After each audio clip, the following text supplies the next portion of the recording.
So hello everyone, welcome to the study hub. काफ़ी time के बाद मिल रहे हैं एंड आई होप आप सब अच्छे से होंगे। I am Babar Hussain, your GS faculty at study hub.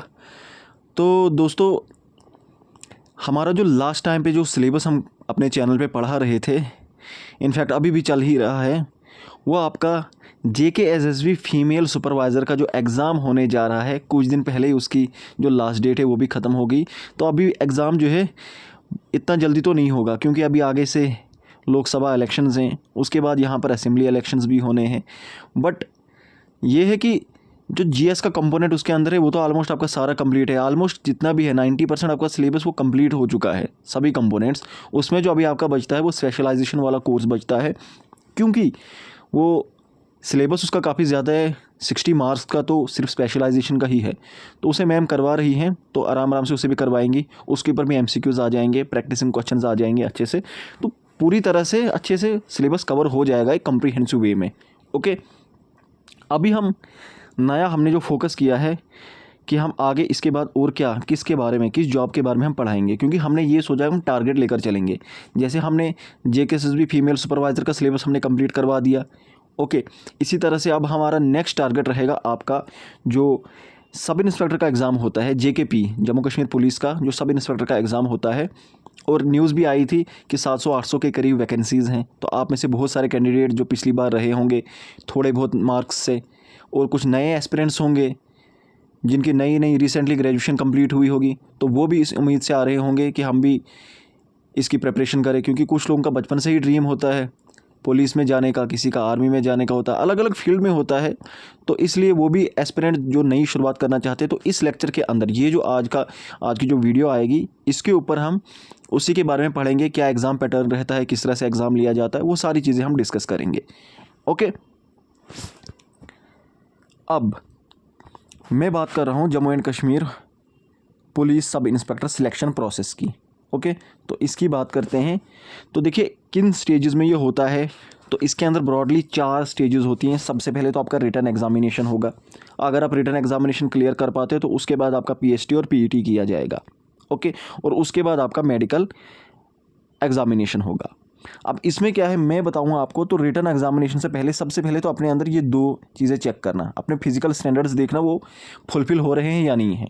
Okay, और क्या आपके अंदर इतनी कैपेसिटी है कि जो PET का टेस्ट है वो पास कर पाओगे या नहीं। ओके, क्योंकि कुछ लोगों की फिजिक काफ़ी ज़्यादा कमज़ोर होती है जो दौड़ नहीं पाएंगे या पुशअप्स नहीं कर पाएंगे। बट ऐसा नहीं है, अगर आपका सपना है, आप बनना चाहते हो, तो आप खुद को उस टाइम में ट्रेन कर सकते हो। अभी से शुरुआत करो, ट्रेन कर सकते हो खुद को।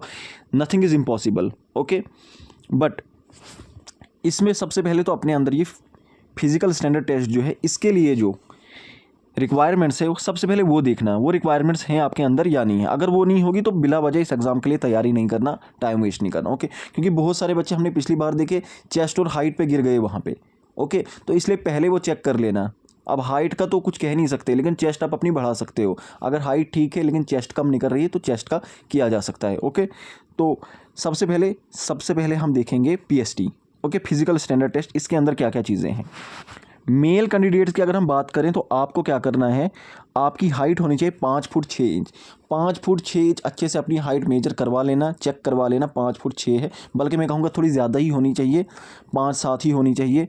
तो फिर जाकर आप जो है इसकी तैयारी करना। और चेस्ट जो है, मैंने कहा चेस्ट आप बढ़ा सकते हो। अगर चेस्ट नहीं भी है तो अभी से अगर जिम वगैरह डाइट वगैरह पे फोकस करोगे चेस्ट तो बनाई जा सकती है। ओके, लेकिन हाइट का मैं नहीं बताऊंगा। देखो बहुत सारी ऐसी यूट्यूब पे आपको वीडियोस मिलेंगी, दिन भर लटके रहो, ये वाला क्या कहते हैं इसको, चूरन ले लो कोई, या कोई और मेडिसिन ले लो। तो ये सारी चीज़ें जो है, देखो अभी तक साइंटिफिकली ऐसा जैसा नहीं है पॉसिबल कि ऐसी कोई चीज़ होगी जो कुछ दिनों में आपकी हाइट बढ़ा देगी। ओके, तो प्रैक्टिकली अभी तक इतनी कोई डेवलपमेंट नहीं हुई है। ओके, बहुत सारे ऐसे लोग हैं, अच्छे पैसे वाले लोग जिनकी हाइट कम है, बट वो उस चीज़ में वो नहीं रह पाए, उस चीज़ को पॉसिबल नहीं कर पाए कि अपनी हाइट बढ़ा सके कम टाइम के अंदर। ओके, तो ये एक लंबा प्रोसेस होता है, कुछ लोगों की बढ़ती है, कुछ लोगों की नहीं बढ़ती है।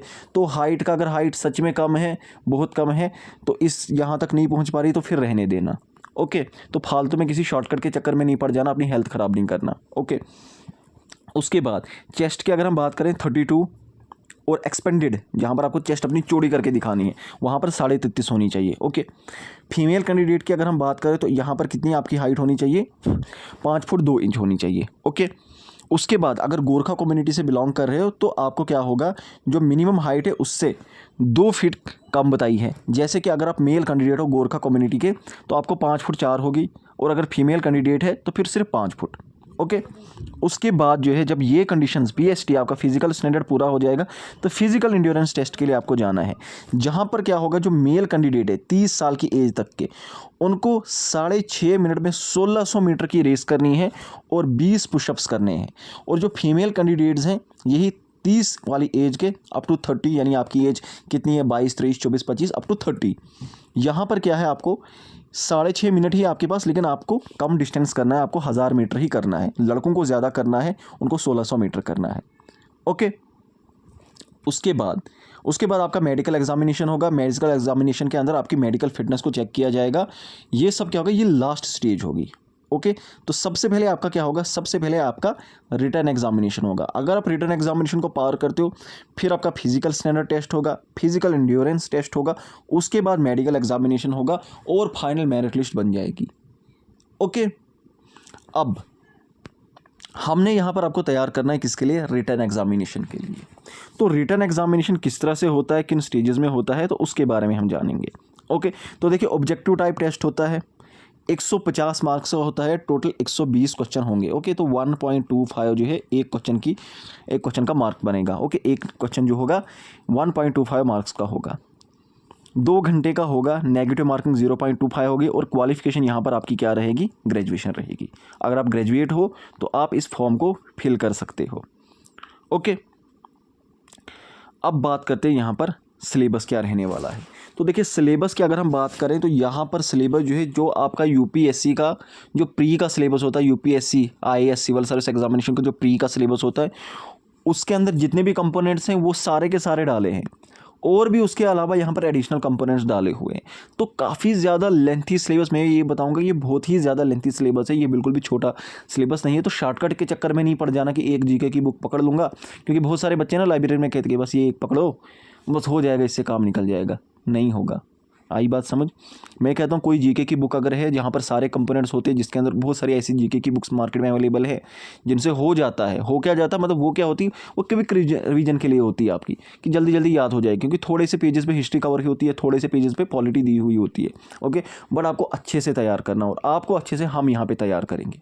ओके, तो करंट अफेयर्स नेशनल और इंटरनेशनल इंपॉर्टेंस दोनों ही होंगे। तो करंट अफेयर्स क्या होंगे, इनको हम कैटेगराइज करेंगे, अवार्ड्स, ऑनर्स, स्कीम्स, कोई और डेवलपमेंट, तो जो भी हुआ होगा वो इसके अंदर डालकर कैटेगराइज करके उसको आपके सामने प्रेजेंट किया जाएगा। इसी तरह से इंटरनेशनल इंपॉर्टेंस में कोई इंपॉर्टेंट मीटिंग हुई, कोई इंपॉर्टेंट एग्रीमेंट साइन हुआ, ओके, कोई स्पोर्ट्स के रिलेटेड कोई अवार्ड मेडल, ये सारी चीज़ें हैं तो ये इसके अंदर कवर की जाएंगी। उसके बाद आता आपका हिस्ट्री ऑफ इंडिया पूछा है। तो हिस्ट्री ऑफ इंडिया के अंदर हमने क्या कर रहा है, देखो सीधे हिस्ट्री ऑफ इंडिया पूछा है, टॉपिक्स नहीं दिए हैं अंदर, इसलिए एंशंट, मेडिवल, मॉडर्न तीनों ही करनी पड़ेंगी। यहाँ पर पर्टिकुलरली फोकस किस पे ऊपर किया है, इंडियन नेशनल मूवमेंट, तो फ्रीडम स्ट्रगल अच्छे से पढ़ना है। ओके, उसके बाद इंडियन एंड वर्ल्ड ज्योग्राफी, इसके अंदर भी टॉपिक खोल के नहीं दिए हैं, बस ऊपर ऊपर से बताया है, फिजिकल, सोशल एंड इकोनॉमिक, तो इंडियन ज्योग्राफी भी पूरी करनी पड़ेगी। वर्ल्ड ज्योग्राफी के अंदर भी, क्योंकि जिस तरह से क्वेश्चंस पूछे गए हैं हम उसी के अकॉर्डिंगली, उसी के आसपास से आपको पढ़ाना शुरू कर देंगे, और जो क्वेश्चंस आने के चांसेस ज़्यादा होते हैं जिन कंपोनेंट्स से फ्रीक्वेंटली जहाँ से क्वेश्चन आते रहे हैं उस तरह से हम कवर करेंगे। Okay, Indian polity and governance, इसके अंदर भी देखो मोटे मोटे टॉपिक दिए, कॉन्स्टिट्यूशन, पॉलिटिकल सिस्टम, पंचायती राज, पब्लिक पॉलिसी, राइट्स इशू, लेकिन करना पड़ेगा अच्छे से। ओके, फंडामेंटल राइट्स से क्वेश्चन आए हैं, पंचायती राज, ये सारे अच्छे से कवर करने पड़ेंगे। रीऑर्गेनाइजेशन एक्ट 2019 बताया है, और उसके बाद जो है जो उसके अंदर नई डेवलपमेंट्स की गई वो पढ़नी है।